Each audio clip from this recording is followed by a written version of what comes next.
We just got a feeding on, everybody. Been through a few, pulled a few brood frames. It's supersedure time, so be watching. A lot of my really good colonies try to supersede this time of year. They're trying to get a new queen out and mated while they're still drones, and time to start the winter nest and have a fresh queen going into winter.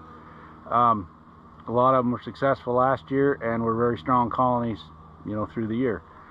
So keep an eye on it. Just because they're doing it doesn't mean you have to stop it. You might pull the queen and put her in another box and let them run their supersedure. That way, if it's not successful, you can you know, put the queen back in. But be watching when you're in there looking now and doing inspections.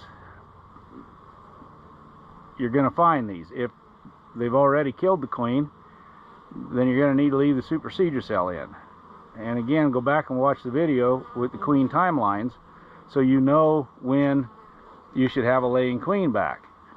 And you can fix it before it goes laying worker. Either join it to someone else, or if you have enough time, you know, get another queen in there. But I'm trying to prevent all the calls that I get in September. I need a queen, I need a queen. People haven't been paying a lot of attention. They finally get in their boxes and they don't see any eggs, so they assume they need a queen. Well, a lot of times she's coming back, or she's almost there. You have to be watching for the queen cells and the tore down queen cells.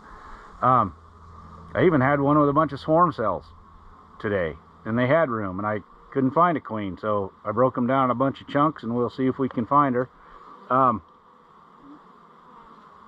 We'll just see what happens. So anyway, the bees are going to do what they're going to do, but be watching for that supersedure attempt. And if they're doing it, even if she looks like she's doing fine to you, a lot of times they know she don't have enough to make it through to next spring, so they're trying to get a fresh one. So again, you might want to let them go ahead and do it, but be watching for it so you know what's going on. And again, I get, you know, a lot of people telling me, well, yeah, I'm in my bees, you know, every 8 to 10 days. Oh, but I haven't been in the brood box since May. Well, you're not in your bees. You're not really doing an inspection if you're not getting into the brood box. If you're just looking at the honey supers, you don't know anything that's going on in there. So you need to get in a little deeper. And right now it's pretty darn important, because if you don't, you know, we got a couple of days till the 1st of September. That's the beginning of bee season. If you don't get them healthy and strong before they go into winter, you're not going to have bees in the spring. So you need to really know what's going on in them now. So hopefully this encourages a few people to get out and do it. You know, and the ones that take 2.5 hours to go through 2 boxes, you just got to get faster.